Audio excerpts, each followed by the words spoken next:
Tasty tasty cauliflower pakodi అండి. ఈ క్యాలీఫ్లవర్ని 70% వరకు ఉడికించుకొని పక్కన పెట్టేసుకోవాలి.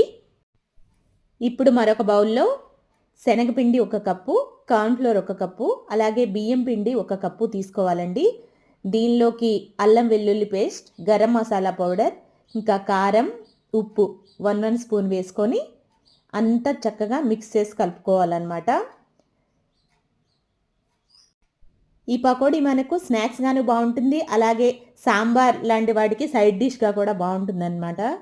సో, ఇప్పుడు మనం వీటన్నిటిని చక్కగా వాటర్‌తో కలిపి మిక్స్ చేసేసుకుందాము.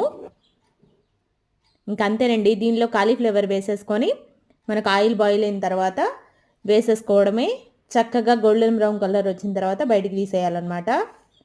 జీడిపప్పు, కరివేపాకు ఇంకా పచ్చిమిర్చి కూడా ఫ్రై చేసుకొని కాలీఫ్లవర్ మీద వేసేసుకుంటే చాలా టేస్టీగా ఉంటాయి.